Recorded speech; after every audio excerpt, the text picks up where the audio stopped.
다른 해안에도 바다로 출항하는 배가 여럿 있었지만 달이 언덕 너머로 져버려 보이지 않았다. 그러나 어부들의 노가 바닷물을 치고 밀고 하는 소리는 뚜렷하게 들렸다. 가끔 누군가가 배에서 말하는 소리가 들렸지만 대부분 노 젓는 소리 말고는 조용했다. 항구 어귀를 빠져나온 어부들은 각자 흩어져 고기가 잡힐 만한 바다를 향해 나아갔다. 먼 바다까지 나가볼 작정이었던 노인은 문냄새를 뒤로한 채 이른 아침 신선한 바다 냄새를 향해 노를 저어 나아갔다. 해류가 해저의 가파른 절벽에 부딪히면서 생기는 소용돌이 때문에 온갖 종류의 물고기들이 끌려 들어오는 지점이 있는데 수심이 갑자기 700길 이상 깊어져서 어부들 사이에서 큰 우물이라고 불리는 지점을 지날 무렵 노인은 멕시코만 해초에 인광을 보았다. 수심이 가장 깊은 지점에는 새우나 미끼로 쓸만한 고기나 오징어 떼 같은 것이 가끔 물살에 휘말려 들어오곤 했다. 그러다가 밤이 되면 수면 가까이로 올라와 주변을 지나가던 고기들한테 잡아먹혔다. 어두운 가운데서도 노인은 아침이 오고 있는 것을 느낄 수 있었다. 노를 저어 가다 보니 날치가 수면 위로 치솟으며 내는 소리와 어둠 속에서 빳빳한 날개를 휙휙 치며 날아가는 소리가 들렸다. 바다에 나가면 제일 가까운 친구가 날치였기 때문에 노인은 날치를 무척 좋아했다. 노인은 새들, 특히 늘 허탕만 치면서도 계속해서 먹이를 찾아 날아다니는 가냘픈 검은 제비갈매기를 가장 안쓰러워했다. 두둑갈매기나 덩치가 크고 힘이 센 새들을 제외하면 새들이 사람보다 더 팍팍한 삶을 살고 있지 라고 노인은 생각했다. 바다가 얼마나 잔인한데 제비갈매기같이 여리고 조그마한 새들은 왜 생겨났을까? 바다는 친절하고 무척 아름다워. 하지만 바다는 무척 그리고 갑자기 잔인해질 수 있는 곳이어서 조그만 목소리를 내고 자맥질을 해가며 먹잇감을 찾아 날아다니는 새들은 바다에서 살기에는 너무 연약하게 창조됐지. 노인은 바다를 늘 라마르라 생각했다. 사람들이 바다를 사랑스럽게 여길 때 부르는 스페인어다. 바다를 사랑스럽게 여기는 사람들이 가끔 바다에 대해 험한 말을 하는 경우도 있긴 하지만 그럴 때조차도 사람들은 바다가 여자인 듯이 말했다. 젊은 어부들 가운데 한때 상억 안으로 큰 돈을 벌어 산 모터보트를 타고 낚싯줄에 부표를 매달고 낚시하는 사람들은 바다를 남성으로 취급해 엘마르라고 부르기도 했다. 그들은 바다가 마치 경쟁 상대거나 어떤 장소거나 심지어 적인 것처럼 말했다. 하지만 노인은 바다를 늘 여성으로, 큰 부탁을 했을 때 그걸 들어주거나 거절하는 존재인 양 천성이 그렇기 때문에 어쩔 수 없이 사납고 모진 짓을 하는 존재인 듯이 여겼다. 여자처럼 바다도 달의 영향을 받고 있다고 생각했기 때문이다. 노인은 꾸준히 노를 저었지만 별로 힘들지 않았다. 간혹 해류가 소용돌이 칠 때를 제외하고는 바다 수면은 잔잔하게 제 속도를 잘 지키고 있었다. 노젓는 수고를 3분의 1 정도 해류에 맡긴 채 항해하던 노인은 날이 밝아오기 시작할 즈음 그 시간이면 도착하고 싶었던 지점보다 훨씬 더 먼 곳까지 나왔다는 것을 알았다. 깊은 해구에서 일주일 동안 고생했지만 허사였지 하고 노인은 생각했다. 오늘은 다랑어와 날개다랑어 떼가 있는 곳에서 낚시를 해봐야지. 그 가운데 큰 놈이 있을지도 모르니까. 날이 완전히 밝기 전에 노인은 벌써 미끼를 다 던져놓고 해류에 실려 떠다니고 있었다. 미끼 하나는 40길 아래로 들여왔다. 두 번째 미끼는 75길, 세 번째와 네 번째 미끼는 각각 100길과 125길 푸른 바다 아래로 들여왔다. 꼿꼿한 낚싯바늘을 미끼용 고기 속에 단단히 밀어넣고 밖으로 튀어나온 구부정하고 뾰족한 낚싯바늘 부분에 싱싱한 정어리를 끼워 정어리 머리 부분이 아래쪽을 향하도록 매달아 놓았다. 정어리들의 약좋은 눈을 낚싯바늘로 끼워 나란히 달아놓자 흰 쇠고리에 반원형 화환을 씌운 것처럼 보였다. 큰 고기가 와서 입질할 때 어느 한 부분도 달짝지근한 냄새와 입맛을 돋구지 않을 뻔한 부분이 없도록 했다. 소녀는 노인에게 다랑어 중에서도 싱싱한 날개 다랑어 새끼 2마리를 주었는데 이 미끼는 제일 깊이 들이운 낚싯줄에 저울추처럼 매달아 놓았다. 그리고 나머지 2개의 낚싯줄에는 큼직한 푸른 줄무늬 전갱이와 황색 전갱이가 매달려 있었다. 이 미끼는 예전에 쓰다 남은 것이었지만 아직 상태가 좋을 뿐만 아니라 냄새를 풍기며 고기를 유혹할 만한 물 좋은 정어리로 둘러싸여 있었다. 연필만큼 굵은 낚싯줄에는 고기가 미끼를 조금만 잡아당기거나 건드리기만 해도 물속으로 곤두박질할 초록색 막대찌를 묶어두었고 2개의 40길짜리 사리를 단 낚싯줄에는 다른 낚싯줄 사리를 더 연장할 수 있도록 각각 여분을 두어 필요한 경우 물고기가 최고 300길 이상 끌고 가도 문제없게 했다. 이제 노인은 막대찌 3개가 물속에 잠긴 것을 배전 너머로 지켜보며 낚싯줄이 적당한 수심에서 아래 위로 팽팽하게 들여줄 수 있도록 살살 노를 저었다. 사위가 꽤 환해진 걸 보니 금방이라도 해가 떠오를 것 같았다. 해가 바다 위로 희미하게 떠오르자 해안 쪽에 있던 다른 고깃배들이 조류를 가로질러 물 위에 아트막하게 떠있는 것이 보였다. 날이 점점 더 밝아오면서 눈부신 빛이 수면 위에서 반짝거렸다.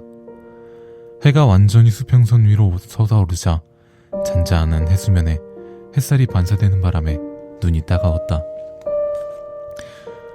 그래서 노인은 해가 있는 쪽을 보지 않고 노를 저었다. 바닷물 속을 들여다보니 낚싯줄이 어두운 물속으로 똑바로 드리워져 있었다. 만류의 깊이에 따라 어두운 정도가 달라도 주변을 지나가는 고기가 있으면 정확한 지점에서 반드시 미끼가 고기를 기다릴 수 있도록 노인은 그 누구보다 줄이 똑바로 내려가 팽팽하게 유지도록 했다. 다른 어부들은 해류에 낚싯줄을 맡긴 채 둥둥 떠다니도록 내버려뒀기 때문에 줄이 수심 100길 아래에 가 있다고 생각하지만 실제로는 60길밖에 안 되는 경우가 허다했다. 나는 낚싯줄을 정확하게 유지하지, 노인은 생각했다. 단지 운이 안 따라줄 뿐이야. 하지만 누가 알아, 오늘이 운 좋은 날일지.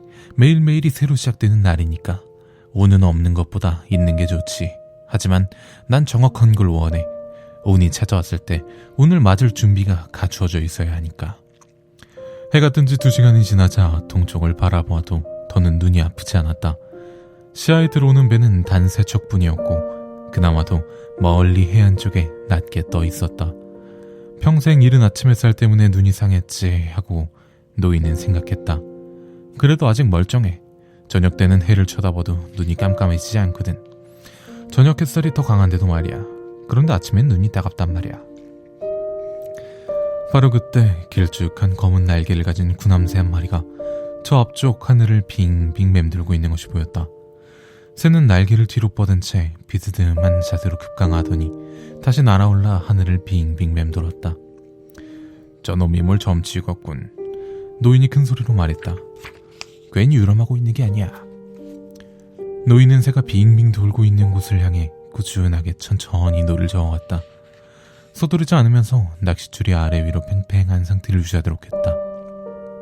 다만 물살을 헤치며 약간 앞으로 나갔기 때문에 새를 이용하지 않고 낚시질할 때보다는 좀 더 속도를 냈다.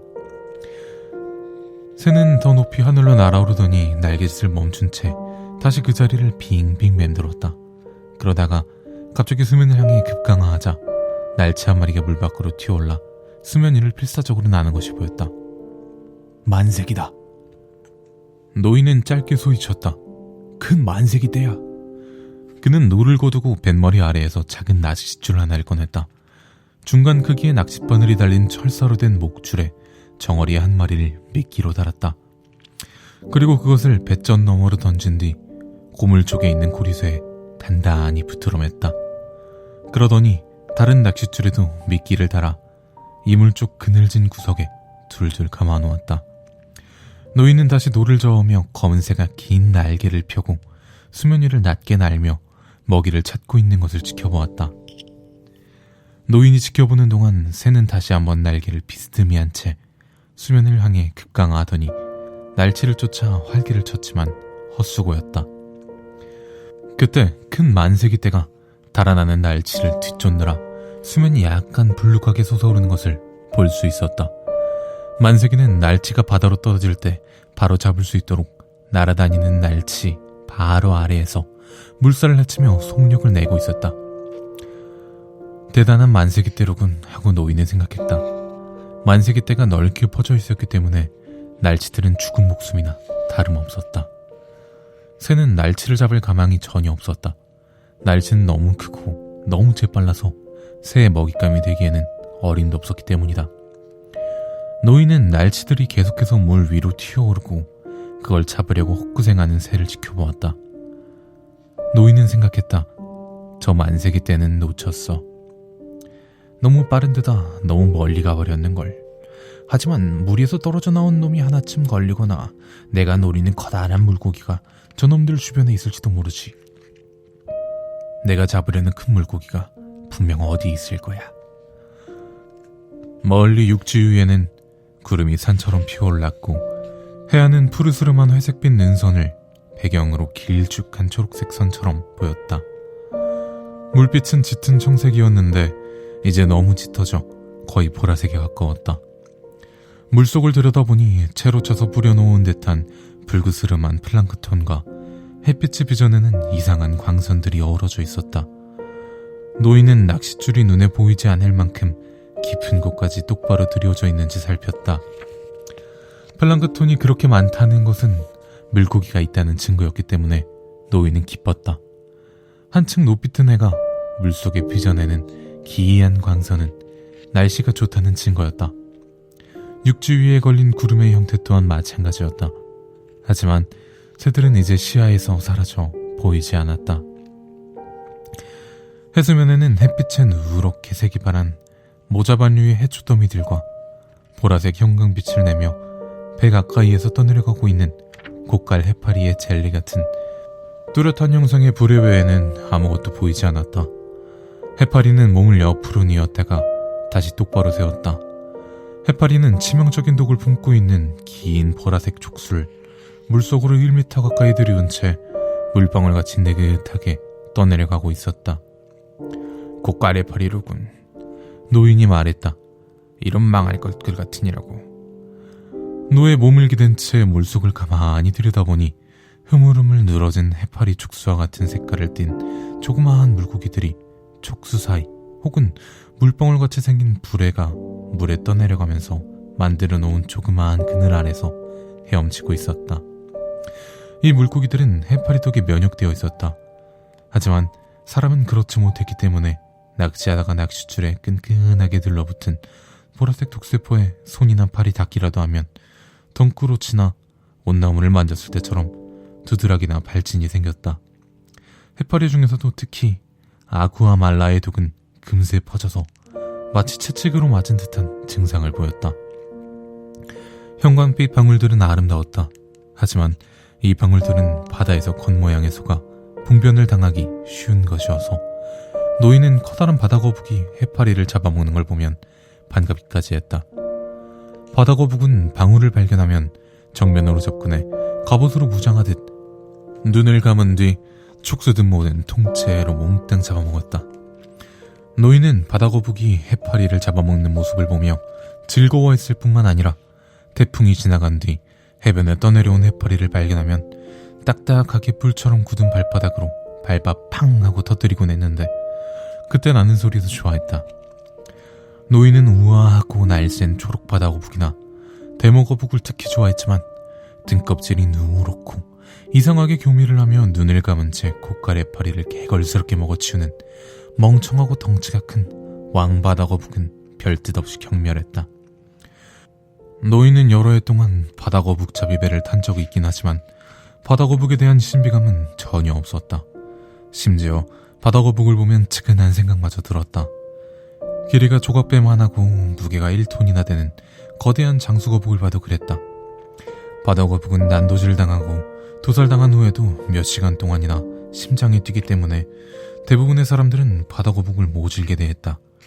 노인은 자기도 그런 심장을 갖고 있고 바다거북과 같은 손과 발을 가지고 있다고 생각했다. 그는 힘을 기르기 위해 하얀 바다거북 알을 먹곤 했다. 9월과 10월에 커다란 물고기를 낚을 힘을 기르기 위해 5월 한 달 내내 바다거북 알을 먹었던 것이다. 노인은 또 어부들이 어구를 보관해두는 창고에 있는 큰 드럼통에서 매일 상어 간유를 한 컵씩 따라 마셨다. 그 간유는 어부 중 누구는 원하면 와서 마시라고 놔둔 것이었다. 대부분의 어부는 간유 맛을 싫어했다. 그러나 제 시간에 일어나야 하는 고역에 비하면 아무것도 아닌데다가 간유는 감기나 유행성 독감에도 좋고 눈 건강에도 좋았다.